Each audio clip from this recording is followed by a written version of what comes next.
தாத்தா, என்ன தாத்தா, இன்னும் தூங்கலையா? இல்லை செல்வங்களே,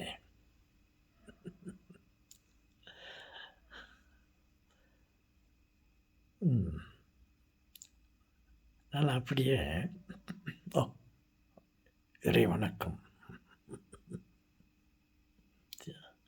எண்ணமெல்லாம் எங்கேயோ இருக்கிறது. அப்படித்தான் நமது உடன்பிறப்புகளின் எண்ணமெல்லாம் எதையோ நாடிக்கொண்டிருக்கிறது. பாருங்கள், உண்மை கடவுள் அவருக்கு வணக்கம் செய்யலாம் என்று பார்த்தால் என் எண்ணம் எல்லாம் வேற எங்கேயோ போய்கொண்டிருக்கிறது. என்ன தாத்தா, எங்கே போயின்னு இருக்குது? இல்லை, சும்மா இதை புரட்டி பார்த்தேன். யாராவது நான் போட்ட வீடியோக்களை பார்த்துருக்கிறார்களா, சப்ஸ்கிரைப் பண்ணியிருக்கிறார்களா அப்படின்னு அந்த மைண்டெல்லாம் அங்கே போயிட்டுருக்குது. ஆமாம் தாத்தா, நாங்கள் கூட பார்க்குறோம். ஏன் தாத்தா, ரொம்ப கொஞ்சம் பேர் தான் அவங்க வீடியோ பார்த்துன்னுக்குறாங்க.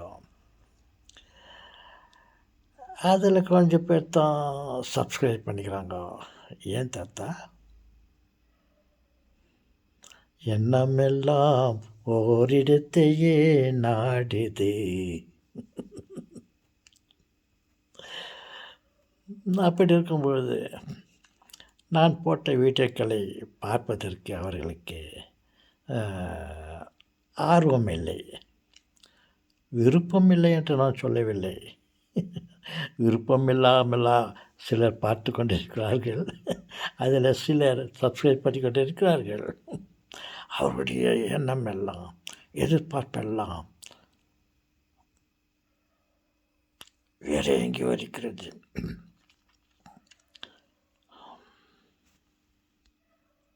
அப்படி இருக்கும்போது நான் கடவுளை பாருங்கள், அவருடைய படைப்புகளை பாருங்கள்,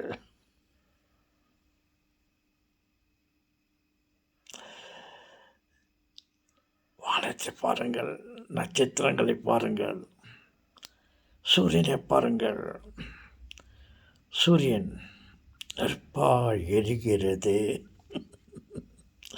அப்படின்ட்டு எல்லாருக்கும் தெரிஞ்சும் போது நான் சூரியன் குளிர்ச்சியாக இருக்கிறது, அதிகபட்சமாக சொல்லப்போனால் அது ஒரு ஐஸ் கேண்டி குளுமையான பொருளாக இருக்கிறது என்றால் யாராவது நம்புவார்களா, விரும்புவார்களா என்னுடைய வீடியோவை? நட்சத்திரங்களை பாருங்கள், என்ன ஜொலிக்கிறது. ட்விங்கிள் ட்விங்கிள் லிட்டில் ஸ்டார் அப்படின்னு சிறு குழந்தைகளுக்கெல்லாம் சொல்லி கொடுக்குறாங்க. அதை போய்ட்டு நான் twinkle twinkle little star okay, ஆனால் அது சூரியனை போல நெருப்பு பந்தங்கள், நெருப்பு பொறிகள் அப்படி என்று சொல்லி கொண்டிருக்கும்போது நான் இல்லைப்பா, நட்சத்திரங்கள் எல்லாம் ஒரு கற்பாறைகள், அது சிறிய சிறிய நட்சத்திரங்கள் இல்லை, அது ஒவ்வொன்றும் உலகத்தை விட பல மடங்கு பெரியது. ஒரு புறம் தான் வெளிச்சத்தை தருகிறது, மறுபுறம் இருளை தருகிறது. அது உண்மையான ஒரு விளக்கு இல்லை, அது ஆர்டிஃபிஷியல். சூரிய வெளிச்சம் அந்த நட்சத்திரங்கள் மேல் பட்டு அது பிரதிபலிக்கிறது, ரிஃப்ளெக்ட் ஆகிறது. அது உண்மையிலேயே அது சூரியன் நட்சத்திரங்கள் எல்லாம் நெருப்பு உருண்டைகள் அல்ல அப்படி என்று நான் சொன்னால் அது யார் நம்புவாங்க? யார் எனக்கு சப்ஸ்கிரைப் பண்ணுவாங்க? இன்னும் அவர் சொன்னார், சூரியன் ஒரு நியரஸ்ட்டு நட்சத்திரம், நமக்கு அருகிலே உள்ள நட்சத்திரம் அப்படி என்று சொல்லும்பொழுது நான் அதற்கு மாறாக சொன்னால் விரும்புவார்களா? உலகத்திற்கெல்லாம் ஒரு சூரியன், அது அருகில் உள்ள ஒரு நட்சத்திரம் என்று சொன்னால் அவர்கள் நம்புவார்களா?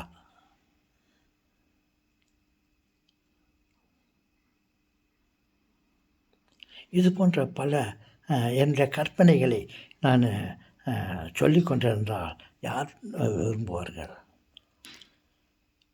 இன்றைய கற்பனை நாளை உண்மையாக இருக்கலாம் என்பதை யாரும் அவர்கள் யோசிப்பதற்கு அவர்களுக்கு டைம் இல்லை. அவர்களுக்கு தேவை விருப்பம் வந்தெல்லாம் வேறு விதமான காட்சிகள். எத்தனை பேர் பார்த்து கொண்டிருக்கிறார்கள் என்றால் பல மில்லியன்கள், பல லட்சம் பேர்கள். என்னன்னு பார்த்தா அவங்க எதிர்பார்ப்பது, அவர்கள் ரசிப்பது வேறு விதமானதை அவர்கள் ரசிக்கிறார்கள். அதில் தவறு இல்லை. நான் அந்த மாதிரியான காட்சிகளை நான் பிரதிபலித்து கொண்டிருந்தால் ஒருவேளை அவர்களுக்கு ஈக்குவலாக அல்லது அவர்களுக்கு மேலே நான் வியூவர்ஸ்களை பார்க்க முடியும், சப்ஸ்கிரைபர்களை பார்க்க முடியும். நான் பேசுவது கற்பனை உலகத்தை பற்றி பேசுகிறேன்.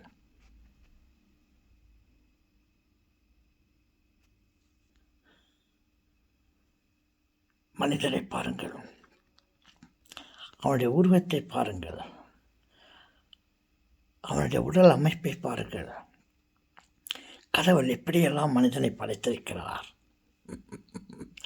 5 புலன்களை 6 புலன்களை படைத்திருக்கிறார். அதை ஒவ்வொன்றும் யோசித்து பாருங்கள். நாம் ஒரு அறிவால் உலகத்தையே பார்க்க முடிகிறது. காதினால் அனைத்து இசைகளையும், செய்திகளையும், சப்தங்களையும், பறவைகளின் பாடல்களையும், சினிமா பாடல்களையும், அருமையான ஒரு சொற்பொழிகளையும், தேவனுடைய வார்த்தைகளையும், இவைகளெல்லாம் நம் காதுகளால் கேட்க முடிகிறது. என்ன படைப்பு! மூக்கி பாருங்கள், பலவிதமான நறுமணங்களையும் துர்நாற்றங்களையும் வாசனைகளையும், உணவு வாசனைகளையும், பூக்களின் நறுமணங்களையும், சுவாசப்பை நாம் வாழ்வதற்கு தேவையான காற்றை உள்ளே இழுத்து வெளியே அனுப்பி நம்மை வாழ வைத்து கொண்டிருக்கிறது. என்ன அமைப்பு! அந்த உள்ளமைப்புகள் எல்லாம் எப்படி இருக்கிறது பார்த்தீர்களா? என் வாயை பாருங்கள், என் சிரிப்பை பாருங்கள், என் நாக்கை பாருங்கள், என் பல்லை பாருங்கள். நாக்கு ஒன்று தான் எத்தனை விதமான செய்திகளை பேசுகிறது. ஒரு முறை உண்மையை பேசுகிறது, சில சமயங்களில் பொய்யை பேசுகிறது. நாக்குக்கு எலும்பு இல்லை, அதுக்கு நேரத்துக்கு தகுந்த மாதிரி அது வாலாட்டும், நாக்கை ஆட்டும். பலவிதமான ருசிகளை ருசிக்க முடிகிறது, சுவைக்க முடிகிறது. இனிப்பை தனிப்பட்ட முறையிலே சுவைக்க முடிகிறது ஒரே நாக்கு. அது எத்தனை விதமான புளிப்புகளை அந்த நாக்கால் ருசிக்க முடிகிறது, அனுபவிக்க முடிகிறது. அப்படி கசப்பை ருசிக்க முடிகிறது, காரத்தை ருசிக்க முடிகிறது. பற்களை பாருங்கள், என்ன அழகாக அது ஜாஸ் உணவை கடித்து சாப்பிடுவதற்கு அது உதவுகிறது. பாருங்கள், இந்த உடம்பை பாருங்கள். ஒரு கொசு, ஒரு பூச்சி எதை கடிக்கிறது அல்லது குளுமையான ஒரு சூழ்நிலையை உணர்கிறது. உஷ்ணமான நிலையை இந்த உடல் உணர்கிறது.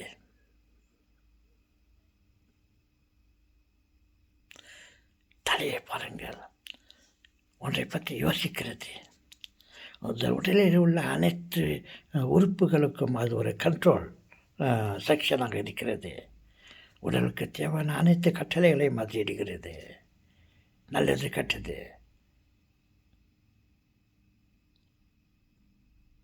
உணர்வு, சிந்தனை, நடந்ததையும் நடந்து கொண்டிருப்பதையும் நடக்கப் போவதையும் சிந்திக்கும் ஒரு மூளை இன்டெலிஜென்ஸை கொடுத்திருக்கிறார். பாருங்கள், தலைமுடியை பாருங்கள், கை கால்களை பாருங்கள், உடல் அமைப்பு, உணவை அது எப்படியெல்லாம் அது பக்குவப்படுத்தி பலவிதமான பாதைகளில் அவைகளை செலுத்துகின்றன. கழிவு பொருளை ஒரு பக்கம், கழிவு நீரை ஒரு பக்கம், மற்றதை ஒரு பக்கம் இப்படி அனுப்புகிறது. என் முகத்தை பாருங்கள், நான் சிரித்து கொண்டிருக்கிறேன், புன்முறுவல் படித்து கொண்டிருக்கிறேன், பேசுகிறேன். என்ன அழகான ஒரு அமைப்பு. அந்த சமயத்தில் கவலை, சோகம் வந்தால் நம் கவலைப்படும் பொழுது இந்த முகத்தை கவலைக்குரிய அமைப்பிலே நம்ம முகத்தை காட்டுகிறது, வெறுப்பை காட்டுகிறது, சந்தோஷத்தை, வரவேற்பை காட்டுகிறது. இப்படியெல்லாம் இவைகளை பற்றி நான் எடுத்து கூறிக்கொண்டிருந்தால் நமது உடன்பிறப்புகளுக்கு இல்லை நமது உணர்வுக்கு, ஆசைக்கு அது ஒத்து போகவில்லை. அவர்கள் நாடுவது எல்லாம் ஒன்று சைப்பர் பூஜ்ஜியத்தை தான் அது நாடுகிறது. அதற்கு உள்ளே ஒன்றுமில்லை.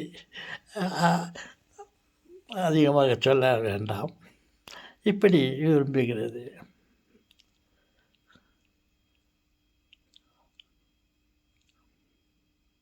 உடலின் உணர்வுகளை,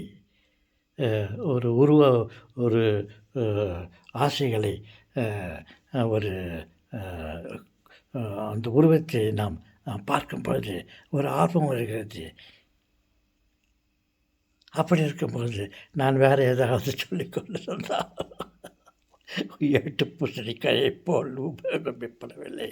அப்படி இருக்கும்போது யார் பார்ப்பார்கள்? தற்சமயம் இப்பொழுது நான் சொல்வதை ரசித்து உணர்ந்து உண்மையும் பொய்யையும் என்னுடைய ரகசியத்தை இந்த சமயத்தில் அவர்களால் அனுபவிக்க முடியாது. அதனால்தான் நான் பேசுகிற வீடியோக்களை பார்க்க அவர்களுக்கு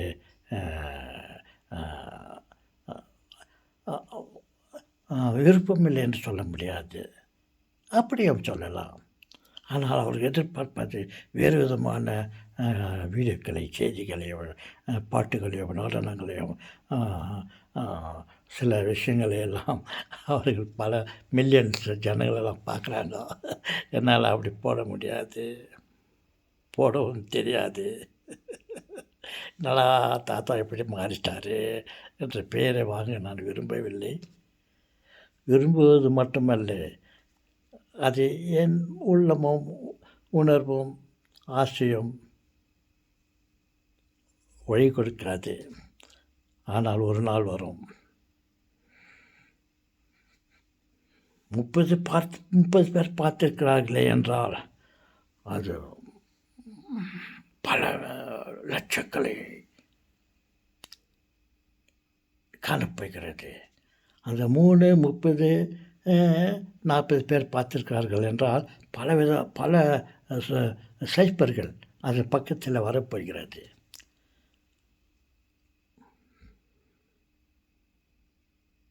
இன்றைக்கி 1000 பேர் பார்த்துருக்குறாங்கனாக்கா அது 1 கோடி ஜனம் பார்த்ததாக பார்க்க போகிறார்கள்.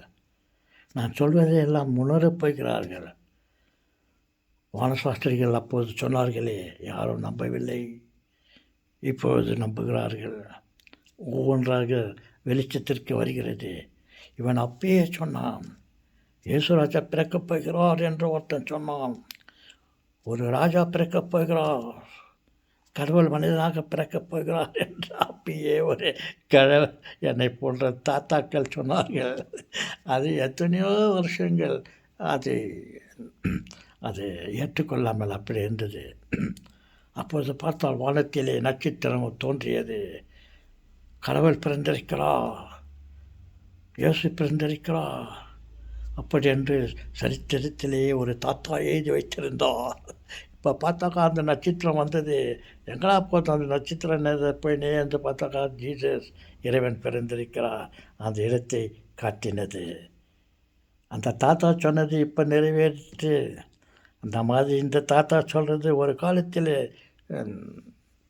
வெளிச்சத்திற்கு வரும். அதற்காக நாம் கவலைப்படக்கூடாது. அரசன் அன்றே கொள்ளுவான். ஒருவன் தவறு செய்தால் அரசன் அப்பொழுது அவனுக்கு தண்டனை கொடுப்பான். இறைவன் அப்படி அல்ல, பொறுத்திருந்து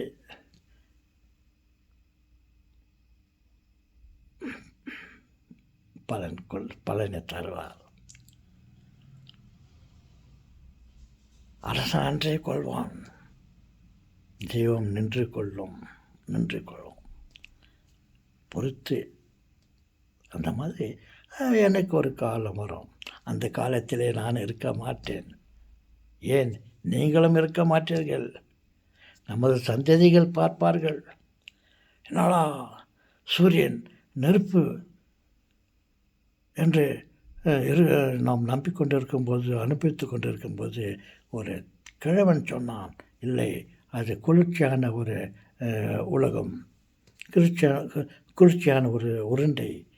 அதனுடைய வினோதமான படைப்பு என்னவென்றால், அது நெருங்கி வரும்போது குளிர்ச்சியாக இருக்கும், தூரம் செல்லும்போது உஷ்ணமாக இருக்கும் என்ற ஒரு விஞ்ஞானத்தை கொண்டதாக இருக்கிறது. தாத்தா சொல்கிறத பார்த்தா அவர் அப்படி சொல்கிறாரு, நெருப்பை வந்து ஐஸ் கேண்டின்னு சொல்கிறாரு என்று இப்போது சிரித்தவர்கள் அப்போது சிந்திப்பார்கள். அதற்கு பல உதாரணங்கள் இருக்கிறது. அவைகளையெல்லாம் நான் சொல்லி உங்களை ஏமாற்றுவதைப் போல் சொல்ல விரும்பவில்லை.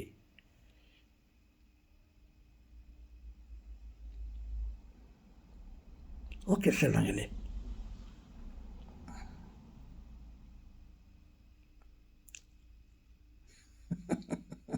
ஓகே. நானும் 4 பேரோட இதை விரும்புங்கள், சப்ஸ்கிரைப் பண்ணுங்கள் என்று கேட்டுக்கொண்டு பணிவோடு நன்றி மனப்பான்மையோடு உங்களை கேட்டுக்கொள்கிறேன். சப்ஸ்கிரைப் பண்ணுங்கள்.